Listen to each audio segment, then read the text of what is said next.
It's your boy Mirage the Assassin. I'm back. Mirage the American. Salute to all the ladies and gentlemen. Tuned in live for the Midnight Mirage again. And we're going to go into some more esoteric hidden history and bring some things to light. I saw in the previous two tapes, it was a pretty good response, so I'm glad you all enjoyed the tape. And hopefully you got to look into and research some of the content and the things we talked about. But in the previous tape, we talked about some of the prophets and we talked about some of the divine national movements. So we'll go a little bit deeper into that in this tape. So what we're going to do in this tape is go deeper into what the American Revolutionary War and what the Civil War is and all the wars that you had in between that, all right? You got to remember that here in North America, our people were, encountered by various groups of Europeans. And these Europeans were, some of them were darker skinned Moors, that looked like regular so-called black people. Some of them were amalgamated tawny or mixed or mulatto Moors.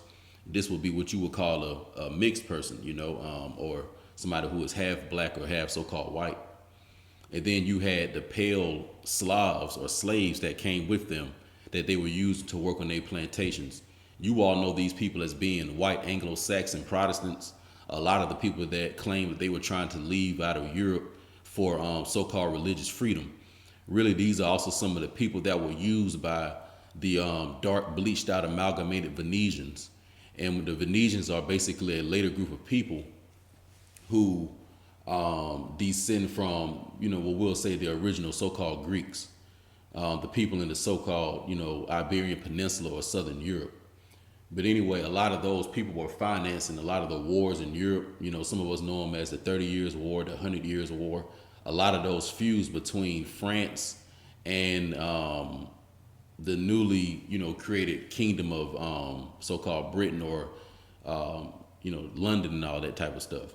Because you got to remember that back in so-called Europe, a lot of those noble bloodlines of what we call France or Gaul or so-called Germany, Prussia, those are some of the original stock of where even the later day British bloodlines come from. And also, too, we have to remember that these are the remnants of what we know of as Byzantium. Now, the reason why I brought up the Venetians is because they kind of connect back to those original Orthodox Christian kingdoms, of so-called Europa, all right? So we're going to go deeper into, just some of the, the history of the conflicts when these people came here. First you had the Spanish, the French, so-called Dutch or whatever. And then later on you have the English and some of these other so-called European groups. But when they came here to the Americas, all our people, who are Americans, they were fighting all of them, okay? So you got to remember that the indigenous American people were fighting the French on some fronts, fighting the Spanish on some fronts, fighting the so-called English or the Anglo. We were fighting all these different people at different time periods. And, after some of these wars and conflicts with them, you would have certain treaties, okay? And after these treaties, then it would be, some type of an agreement. And, that would be typically how a lot of situations work. But one thing that you're going to see very consistent is that most of the European powers did not want the so-called United States or those slaves or those pilgrims of those plantations. They didn't want them building their own new empire here in the Western world. That is not why they allowed them over here. They only allowed them over here to work on their plantations, to report back to the king, and basically to pay their taxes, But as far as them, having their own kingdom and all that, that's not what originally was set up. But just through the natural course of things, this is what ended up happening. And you had some Americans that supported them doing this, and you had some Americans that didn't. So this is where you're starting to have a lot of the divides and the tribes. Because on the previous tape, I also told you all that, a lot of the different tribes of the Americas, North America, even in South and Central America, when they came across these Europeans, they had different, ways they wanted to socialize with them. Some of them didn't want to deal with them at all, and some of them did. And then that's where you start to have that divide. So when you start seeing amalgamated, Cherokees, amalgamated Muscogee, amalgamated Seminoles, amalgamated Wichita, amalgamated Iroquois, amalgamated Virginian Americans. When you're starting to see these so-called mixed Native American tribes, those are just the people that married into the families that just chose to deal with them. you know. So we just, going into some of the situations that was popping. But anyway, going back to, now we're going to go to more so like, let's say the 1800s. We're going to go to the 1700s and 1800s. You had a lot of wars going on called the so-called Northwest Indian, wars that were in the Midwest. You had a lot of wars going on across or along the eastern shores known as the Yamasee Wars, really. And then you had a lot of wars that were coming more inland, okay, as time went on. And you also had a lot of wars that were going on around the Gulf that they're not talking to us about. Now, there is a movie that's come out with Johnny Depp, and they've created several of them, but they're called the Pirates of the Caribbean. Okay, the Pirates of the Caribbean. So real quick, we're going to go into the history of who are the original pirates, who are the original raiders, who are the original buccaneers, all right? Because let's think real quick on the football team, the Oakland Raiders. And let's also think back on the bad boys of the Detroit Pistons, you know what I'm saying, in the era when Blackbeard was born, The Oakland Raiders and the bad boys of Detroit, these are two teams that are associated with wearing dark colors, and they are also associated with the skull and crossbone, or also the skull with the two swords that represent the corsairs of the Moorish Barbary, all right? When you see that skull and crossbones, this is an occult sign for Asar, or also for a sign of Asar, or basically, or Hiram Abiff, excuse me. But it represents the sun god in his dead phase, okay? So in the mythological text, when the sun god dies, he basically becomes Saturn, all right? So in Star Wars, that's who Darth Vader is. He represents Saturn. He represents the sun god in his death stage, okay? He represents the sun god in his death stage. And so sometimes you'll see a lot of correlations with Saturn and Pluto when it comes to that archetype. But overall, the reason why you all see so much Saturn symbolism in a lot of these different occult groups or cult groups, etc., is because Saturn represents the sun god in death. All right.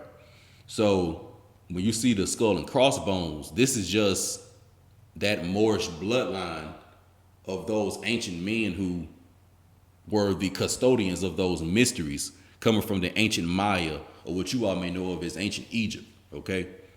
So don't forget that there's a book called Stolen Legacy by George James. And he talks about how when, a lot of Egypt was invaded by the Hellenistic amalgamated Roman Empire, some of those Greco-Roman cultures, a lot of the Moors, were really just the custodians of the wisdom, the high priests, the high priestesses. They took the information and they started to finesse it into new, updated forms of knowledge and wisdom, okay? So that's what you get a lot of the so-called religions from, like Christianity, what they may call Hebrew or what they may call Islam. Those are just those Moors taking that old ancient information from Atlantis and really just updating it, okay? Because as I said, our people, you transcend time, but you just update the culture. So yeah, today you may see us wearing turbans and feathers and fezzes and stuff like that, but you also gonna see us wearing a white tee or some Jordans or some Nikes or whatever else it is niggas that's wearing, So you always update the culture. The ancient always, goes through time with you, basically. You know what I'm saying? So in the modern world, that's why you saw the Nazi party, and the SS, which really was just the police force, you know what I'm saying? The power force of the whole Nazi movement, and what symbol did they use? They used the skull and crossbones. You know what I'm saying? The same symbol as the Oakland Raiders. Like, isn't the Oakland Raiders associated with being a hardcore team, being a team who was very, very, cutthroat fans, etc. Like growing up, my dad used to talk about one of the Oakland Raiders safeties. What's his name? I think his name Jack Tatum. But he used to always talk about him, how he used to just be knocking niggas out. You know what I'm saying? But the Oakland Raiders, that culture was just always known for being tough.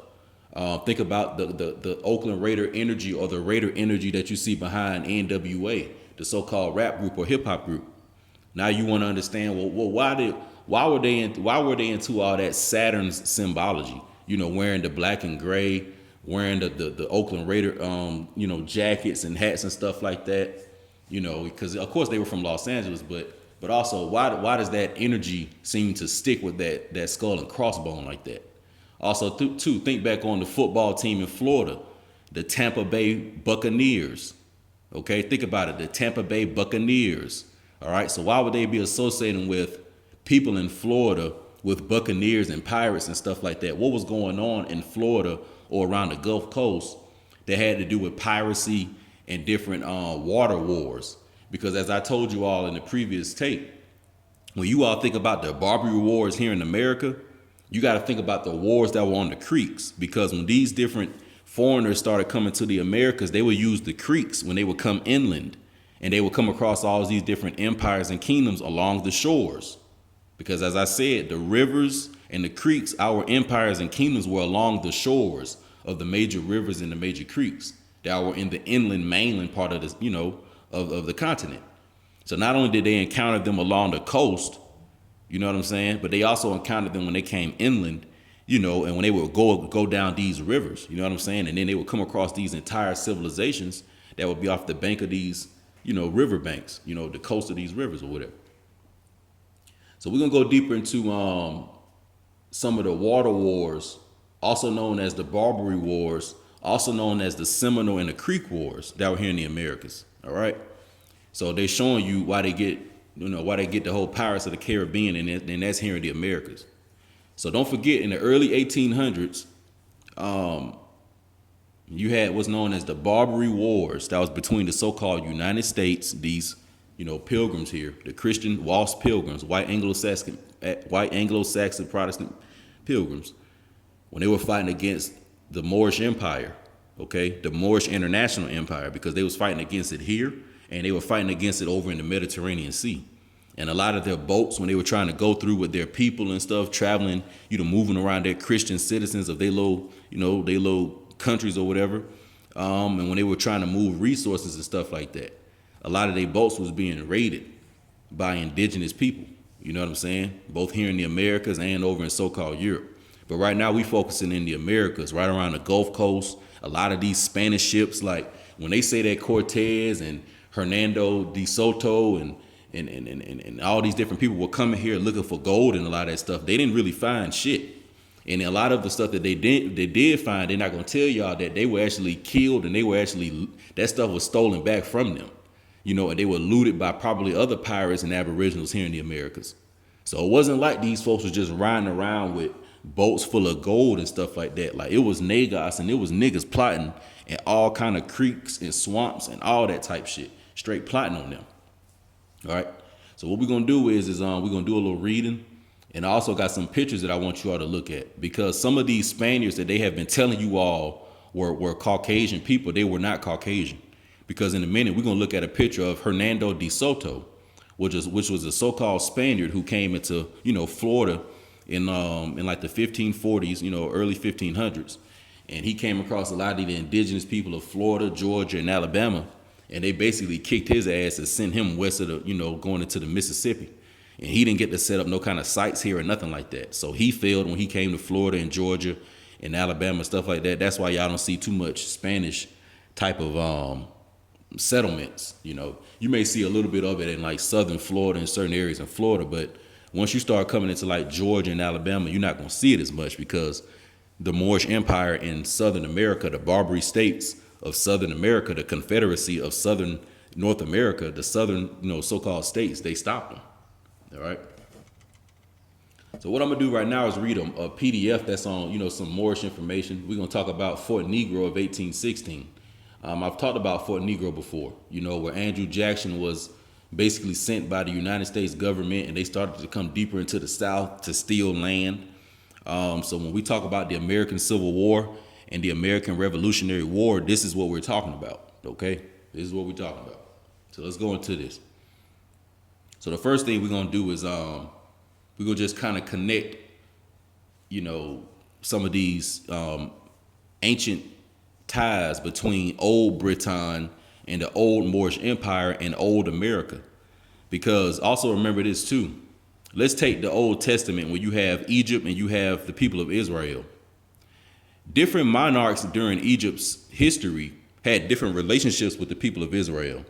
So let's take when Jacob sent his sons into Egypt to get food, and his son Joseph was, sent as his brothers sold him out into so-called slavery, and as Joseph spent time there, he ended up basically becoming a noble in the Egyptian house, and the Pharaoh gave him, power and things of that nature. Then of course his Israelite brothers came back, so you had an Israelite emperor essentially in the position of, the Egyptian monarchy. All right.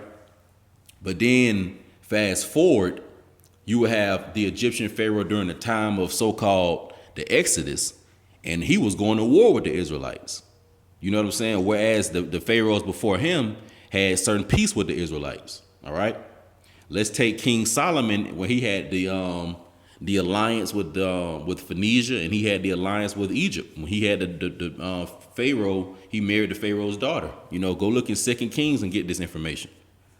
So when you look in these different, texts, it's showing you that these ancient empires were dealing with each other. They weren't isolated like that. In the Americas, it was the same.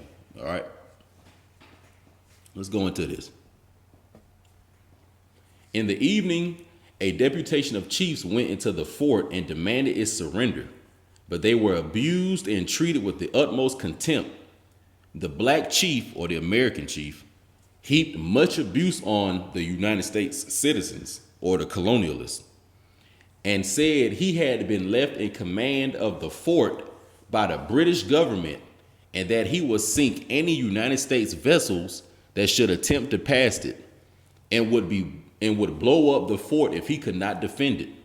The chief also informed me that the Negroes had a red flag and the English Jack was flying over it. Now, this is a report from, as I say, the United States Cavalry when they were going into the South, and they came across a lot of different forts. All right. Now, during like the War of 1812 and some of those earlier wars, you had a lot of different forts, a lot of different military bases that was set up all across the Americas, North America or whatever. And a lot of our indigenous American people were working in league with, like the French, some of us, and then some of us were working in league with like the English or whatever, fighting against the United States. So some of these forts, the British, when they left, we still live because we from here. And really, we were fighting for our land. It wasn't even like we probably too much trusted the British like that either. But nevertheless, we both had a common enemy. So a lot of the times when you see these treaties and stuff like that, it really wasn't because they were cool. It was because they had a common enemy. Because a lot of these ancient ties between the Americas and old Phoenicia, or so-called Europa, by the time the 17 and 1800s came around, a lot of that stuff was really highly disrupted. And those original people we had those ties with, them families were long bleached out, and it was like a whole new people in there really that we didn't know. But anyway, so at these forts, so right here, let's go into this. So it says that the American chief was over the fort in Florida, and the fort was seen waving a red flag and the English Jack flag flying over it. Now, the English Jack, or the Union Jack, is basically the tie from our people over in so-called Europa. All right, the English Jack. And as I said, the original English, these just go back to the original people of the so-called Roman and Greece states, empires and stuff like that. The original people of Gaul, those original kingdoms and empires. All right, so those people just later on became Union Jack, etc. And originally they were so-called Blackbeard. But just the first thing I want you to see is that in Florida, when the United States encountered our people, they were waving the Union Jack flag and they were waving a red flag. Now, the first question that we can see is that, okay, if there were two nations or two countries, because only flags are associated with countries and nationality, all right? So if we see the Union Jack was representing Old Britain or Old Albion, and that's who that flag was, then who was the red flag representing? That all red flag was representing the indigenous Americans, all right? So now we're going into the government that our people had here in the Americas. What is it really? Because even I don't have all the answers on this shit. So y'all don't come in the comment section thinking I'm just some fucking guru and I just know everything. I don't. I'm still figuring out shit like y'all. You know what I'm saying? But one thing is for certain is that this is giving us a real good key into things when we seeing this all red flag that was being waved. All right. So let's go into this, right here and see a little deeper into this red flag. The two flags represent Great Britain and the indigenous Moorish Empire. They represented a nation of indigenous Moors. This is the same Islamic empire in the east that Abu Bakr, brother of Mansa Musa, was under when he brought 400 ships to America in 1311 AD. Is it this flag that the chief was flying at the Black Fort in Florida in 1816? Was there a continuous Moorish connection from 1311 with the arrival of Moors from the east that is documented in Africa and America until 1816? The documented dates for the presence of contemporary Eastern Moors go as far back as 700 AD, as we have shown with the inscriptions found from an ancient Nevada school bearing the name of Muhammad as the prophet of Allah. So as I said, these two flags represented Great Britain and the indigenous Moorish Empire, all right? So now let's move on.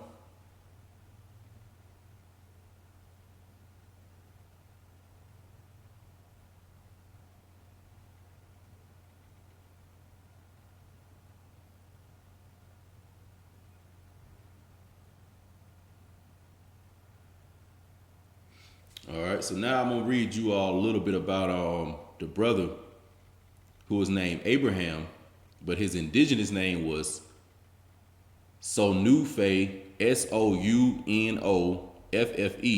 So that's Sonoufe Tustenugi, Tustenuggee. So that's Sonoufe Tustenugi, all right, also known as Abraham. So we're going to read about him a little bit. So Fu Tustenuggee, also known as Abraham, was a Maroon or a Mo amongst the Seminoles. He was their chief legal counsel and interpreter. It was he who was at Fort Negro in 1816 flying the Moorish flag of the Islamic empires. This is the famous cherry tree that was chopped down. Abraham soon moved west to Oklahoma, and Chief Hilota Miko and Chief Hemha Miko disappeared in the Everglades. This was the start of the Penn Secret Society and other secret society amongst the Creek and Cherokee.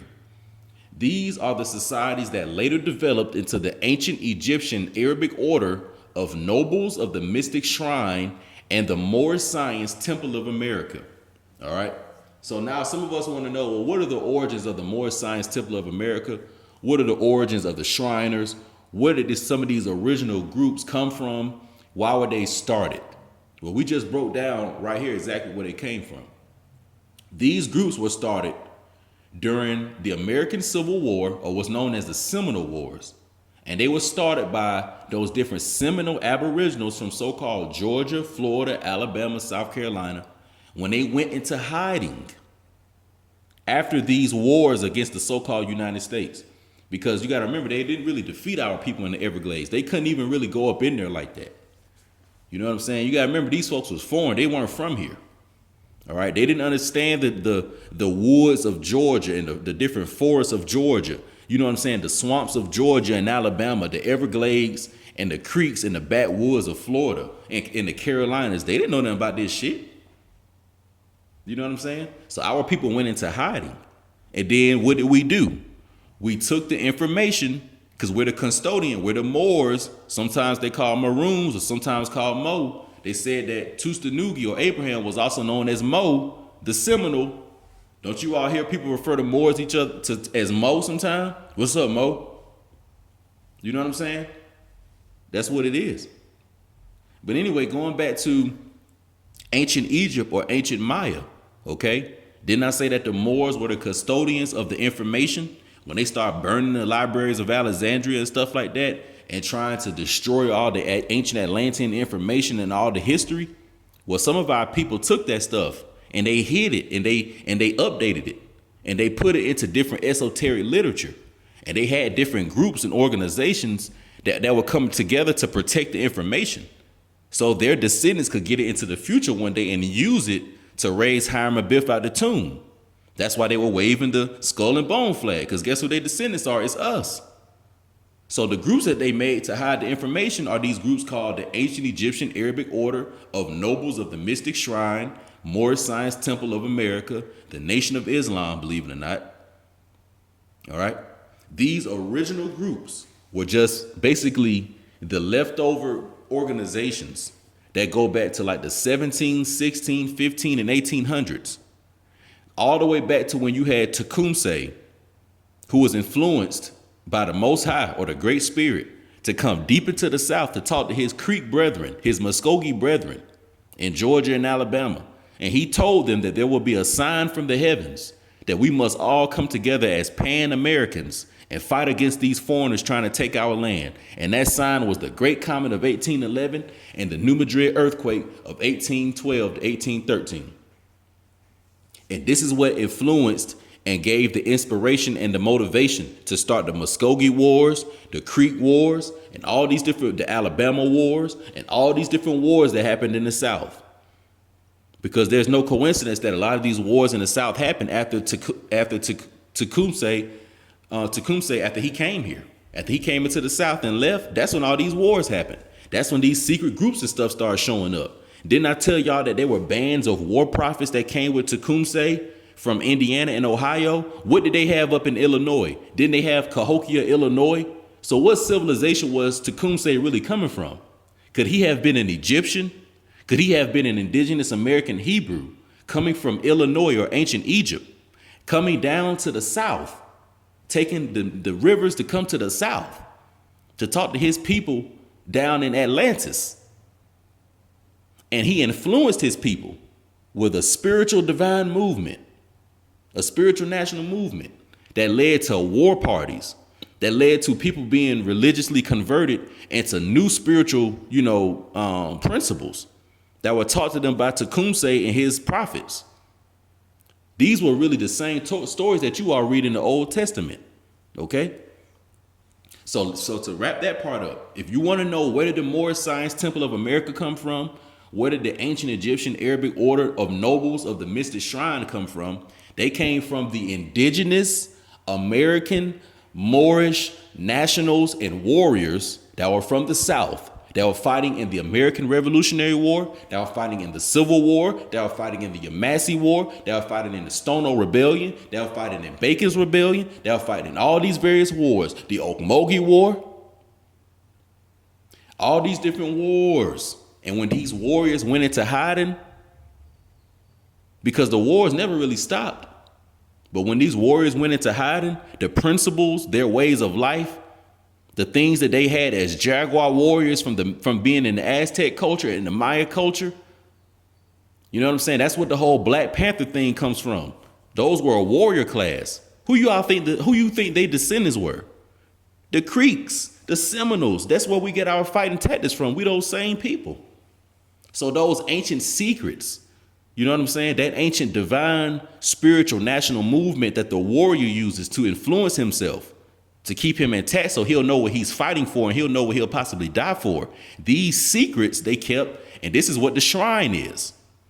Okay, so this is what the shrine is, because a shrine is one who protects something holy, right? What do you see the holy prophets of Israel carrying? Don't they guard and protect the Ark of the Covenant? The Ark of the Covenant is basically another form of a shrine. So this is just showing you the connection between the Muslims and the Hebrews. These are the same people fighting for the same cause in the southeast states of North America. And this is proven by Abraham, the Seminole of Florida, who was at Fort Negro in 1816, waving the Moorish red flag in Florida. So don't let them tell you that, Americans, y'all don't have no flag and y'all don't have no government. Yeah, we do. We getting it all back together. We figuring it all out. We putting all the pieces together. But the reason why a lot of the Aboriginal or so-called indigenous people, on this YouTube shit at least, the reason why they can't see what the government is and they don't understand how we, play into the international scale of things, because y'all trying to cut the Moorish thing off. And that's where all y'all's governmental and all that stuff is, and showing you in these treaties how the indigenous Americans or the so-called native tribes, how they connect to all that stuff. And also, let me put this on you. Why do you think that a lot of our treaties were with the British? Because in the 1500s, the 1300s, and the 1400s, those families, those original Albion families, they were intermingled and married into the Ottoman Empire or the Osman Ali Empire families. So somebody say, "Oh, Blackbeard, you cap it. Give me evidence of that." I'll give you evidence of that. Now, most of y'all gonna know about this because this was in you all's lifetime.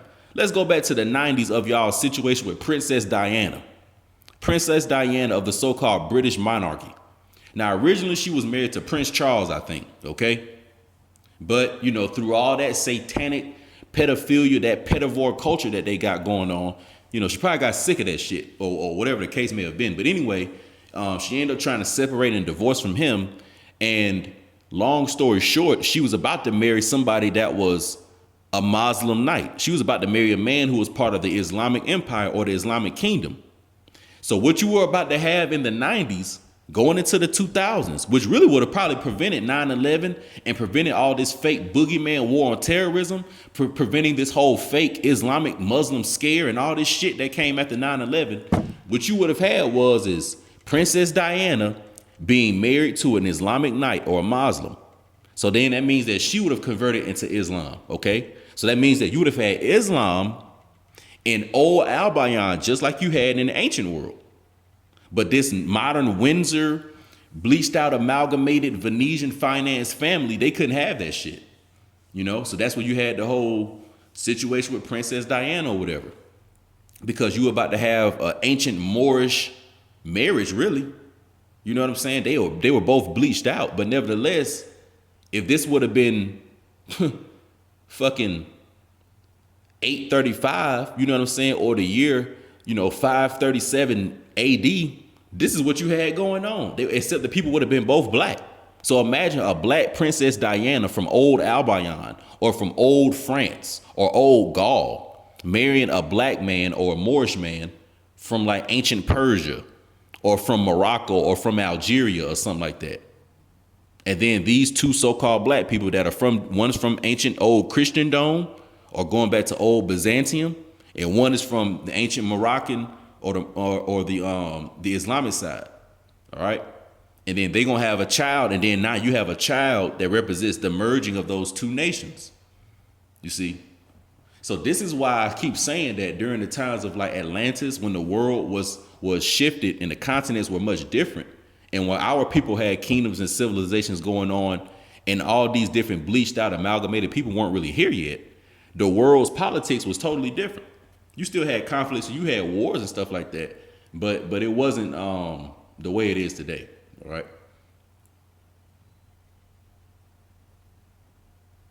Now let me see. So now the next thing we're about to do, we're about to read in a book called The Slave Rebellions of Bahia, Brazil. All right, we're about to go into a book called The Slave Rebellions of Bahia, Brazil. And we're going to read about some stuff. We're going to analyze it, make some sense of it. And we're going to, just show. I'm going to show you all what I'm talking about. All right. We're going to talk about the American Revolutionary War. All right. And how, just connect to some shit. All right.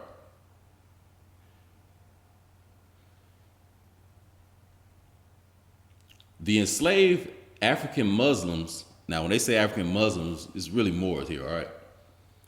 The enslaved Moors were just as a part of the Western civilization as the Confederate insurgents of the quote-unquote slave states were prior to, during and subsequent to the Civil War.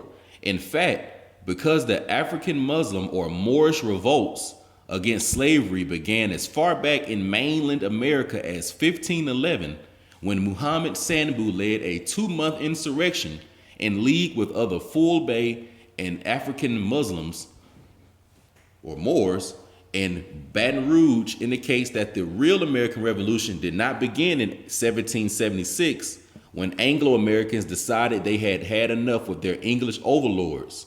But the real American Revolution began and continued from 1511 with Muhammad Sanbu. So as I said, all right, they say that so-called Christopher Columbus representing that Spanish faction, Came over here in the late 1400s, early 1500s. All right. And you also had a French faction that was coming over. All right. And you had a Dutch faction as well. So when this says that the Civil or the American Revolution was happening in the 1511 in the Baton Rouge of the Gulf Coast, this is this Pirates of the Caribbean War I was telling y'all about. This is these, this is the war that I'm talking about. This is it right here. All right. Also, when it says that the Anglo-Americans decided that they had enough of their English overlords, these Anglo-Americans are those Caucasian Slavic pilgrims on the plantations, working for King George III, who was really a Moorish Albion king. And they got tired of that. So they said, we want to create our own kingdom and our own government here in North America. King George said, no, you're not about to do that. And the indigenous American population said, no, you're not about to do that. So when those people said, okay, well, we're going to fight against the Americans and we're going to fight against King George to try to build our own thing, these are those English overlords that they talking about. So think about it. If they fighting against King George and they trying to go against him, wouldn't it make sense on why indigenous Americans would team up with King George? Because what was going on is that most of these people, when they were running off these plantations, they were running into us in like the mainland and the inland and stuff like that. And some of them were being killed, slaughtered up, raped, abused, and all that type of shit. And then we would take them back to King George, But this is a lot of the history that happened that they don't want to tell y'all about, because it's gonna make the Pilgrim people look inferior. But they're not gonna tell y'all about how they used to lead them plantations and they was assed out there in the woods and in the forest, starving for food and all this type of shit, begging us for food and all that. They ain't gonna tell you about that, because think about it. If they came over here on the King George's dime, right, and the only place they supposed to really be is on the plantation, that's only a jurisdiction that he has, ownership over. But if they rebel against him and leave the jurisdiction and try to go off in the woods, where they getting food from? Where they getting shelter from? Where they getting protection from? Who's teaching them about, how to find water and stuff like that? It was the indigenous American population. Because King George and them, they just ran from his plantation. So then do you think that every indigenous population they came across was fucking with them like that? Hell no. They was killing them people and taking them back to that damn plantation. It may have been a small percentage of them that helped them, but them were the ones that later on got fucked over. And right when they got healed up from fighting from King George and running away from him, when them indigenous American people started helping them and giving them food, taking them in their tribes, putting feathers on them and teaching them our culture and all that stuff, as soon as they learned our shit, guess what they did? They turned around and fought against us. That's exactly what they did. So let's read this. It persisted in 1812. Remember I told y'all about the War of 1812. Remember I told y'all about that. Remember the French and Indian War, where these Anglo WASP, pilgrims of North America off the plantation were fighting against the French, who were trying to put their ass back in slavery, and fighting against the British and fighting against us, who were all trying to get their ass up out of here. But the only reason we was in it, because we really we don't fuck with none of you Europeans, but we'll help the French out or the British if it means getting these other folks up out of here. You know what I'm saying? Because that's another thing that they don't tell y'all about, is that the British, the French, they was two-timing the shit out of the United States. And the Spanish, they was two-timing the fuck out of the United States. They would literally be giving indigenous American people in Florida and Alabama and Georgia guns to fight against the people on the plantations, and then turn around and like they didn't do it. You know what I'm saying? That's why they say that during the Civil War, that so-called France was supporting the South. What people in the South do you think that France was supporting? You think it was some crackers? Probably some of them were, but who were the other French supporting? They were supporting indigenous Americans. So let's read this. It persisted in 1812 with Muhammad bin Ali and his comrades' brave military assistance to the Anglo-Americans against the British on the sea isles off the coast of Georgia and South Carolina. Because as I said, sometimes we would click up with the British, sometimes we would fight against the British. So it may have been some groups of Anglo-Americans, or now I'm going to call them Anglo-Americans, but Anglo pilgrims rather, and then we may have showed them a little bit of mercy. They said, look, man, these British, they kicking our ass. Can y'all at least please help us a little bit? You know what I'm saying? And we may say, look, okay, we're going to help you out a little bit. And clearly you had that going on in 1811 by the Moorish the Moorish American named Muhammad bin Ali, who assisted Anglo-Americans or assisted pilgrims when they were fighting in Georgia and in South Carolina. So these are the pirate wars right here. In the mid-17th century, the impact upon the thinking and lives of African Americans revolutionaries such as Denmark Vesey, who became a Muslim at the hand of the enslaved Fulbe Muslim, David Walker, who became Muslim at the hand of enslaved Fulbe Muslim, and Frederick Douglass, who was a direct descendant of the above-mentioned Fulbe Muslim Bin Ali. It persisted throughout the Greater Seminole War, where African Muslims in confederation with the Seminole Nation fought against Anglo-American control in the Florida Everglades. Let me repeat that.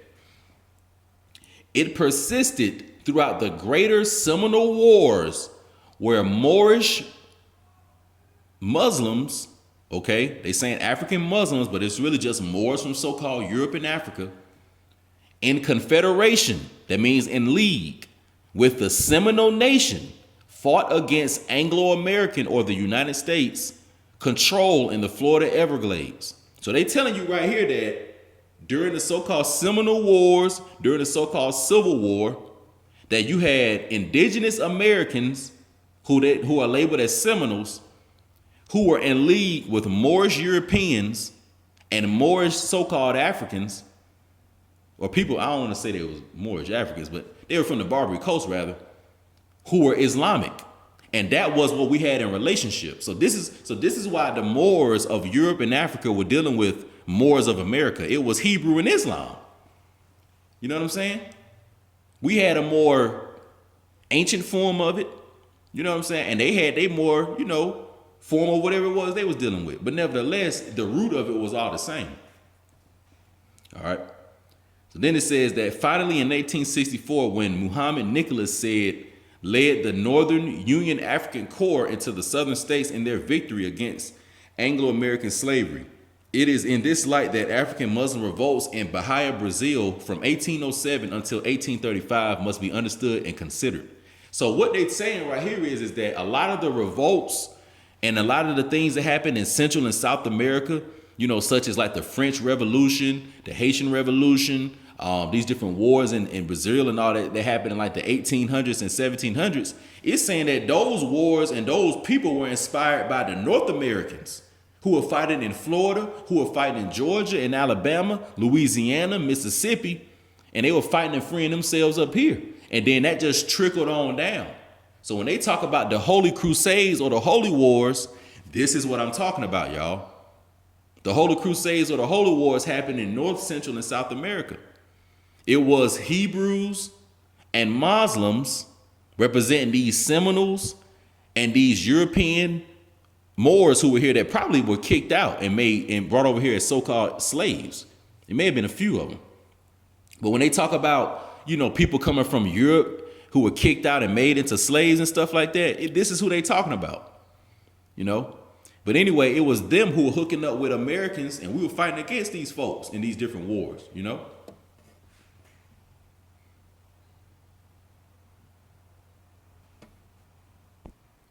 So what we have right here is a picture of Hernando de Soto. Here's a picture of him.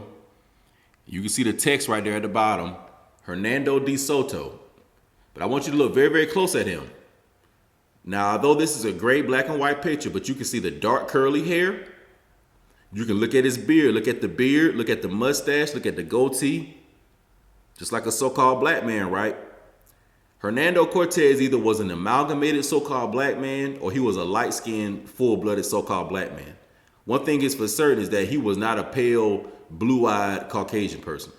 So when they talk about the Spaniards coming over here, when they talk about the French coming over here, when they talk about the English coming over here, when they talk about the Dutch coming over here, the original people from Gaul, it were so-called black people. So even Hernando Cortes, when he came into the South in 1539, 1540s, when he left his account about how the people in the South, the so-called Native Americans of the South looked like Ethiopians, this is who that was. So these are the Spaniards that came here in 1539. And any kind of pale, blue-eyed, green-eyed people with him, they were slaves, the ones that was sleeping with the pigs and stuff like that, and rounding up the horses so him and his other conquistadors can go out to war and try to take land from us and stuff like that. And then some of them same pale Spaniards, or mestizos or whatever, they would, take them and let them fight too. And then if they conquer some stuff, they would give them some property or whatever. But as far as the Spaniards that was leading the whole charge, they were so-called black Spaniards, so-called light-skinned Spaniards, and so-called mixed Spaniards. But the pale of the white ones, they were up under them. And we're going to close it with this. So that's how the Spaniards look. And then right here is a picture of an American. Now I want you to look at this American picture right here. Here's a picture of an American copper-colored person. All right? But I want you to pay attention to the feathers on the crown. You see the red, white, and blue. You see the blue, the white, the red. The red, the white, the blue. So you see the red, white, and blue right here. You see the red, white, and blue also on his feathers, on his armband and shoulder band. You see the pearls and stuff like that. So this more than likely is an American emperor. So these are how the American emperors look, okay? So when people like De Soto came here, when people like Cortes came here, they had to find who the American emperor was on whatever area they was at. So it may have been a tribe or a confederacy or a nation, but there was an emperor over that nation or confederacy. All right. So this is an example of one right here. Okay. Also, us here in North America, we would import a lot of our birds and feathers and stuff like that from South America. So a lot of the turbans and feathers and crowns that we would have here in North America, in Virginia or Tennessee or whatever, some of those birds, they were imported from down in the South, South America. And also some of them were here in North America, believe it or not. But this is an American emperor right here, or an American Khan. This is an example one right here. So when I say the Barbary states of America, these are the Moors who was ruling over the Barbary states in America. Okay, this is them. And also some of the Moors are dressed like this, but don't be surprised if you can see this same American with a feather on, with a turban. You know what I'm saying? Dressed like he's in the so-called Middle East. So don't think that he may have always dressed like this. Okay.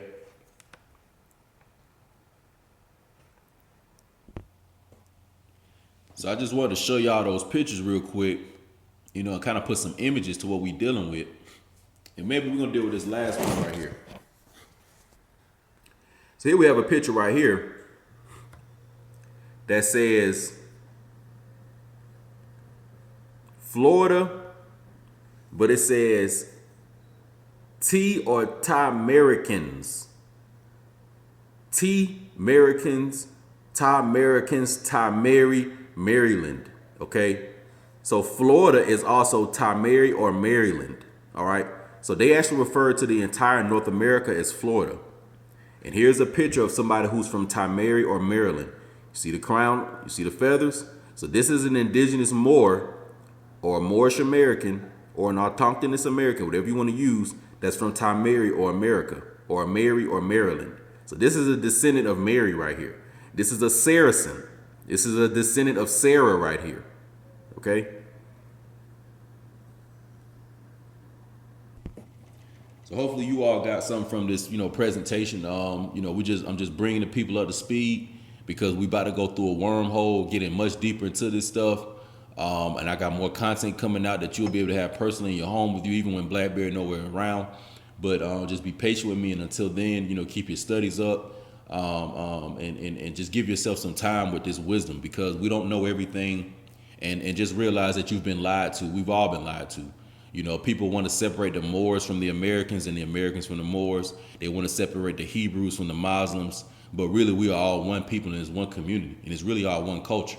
You know what I'm saying? We all represent the people of ancient Jerusalem.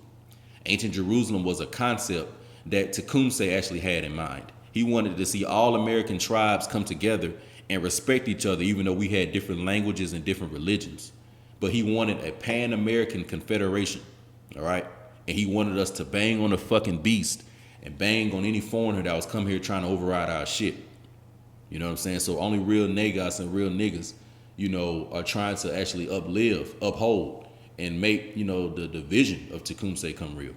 You know what I'm saying? Which is just you restoring the American empire within yourself, within your household, you know what I'm saying? Within your neighborhood, with you and your homeboys and you and your girlfriend or whoever, you know what I'm saying? And then slowly but surely, it'll spread out from that. But, salute, y'all stay real, stay tuned, I'm out.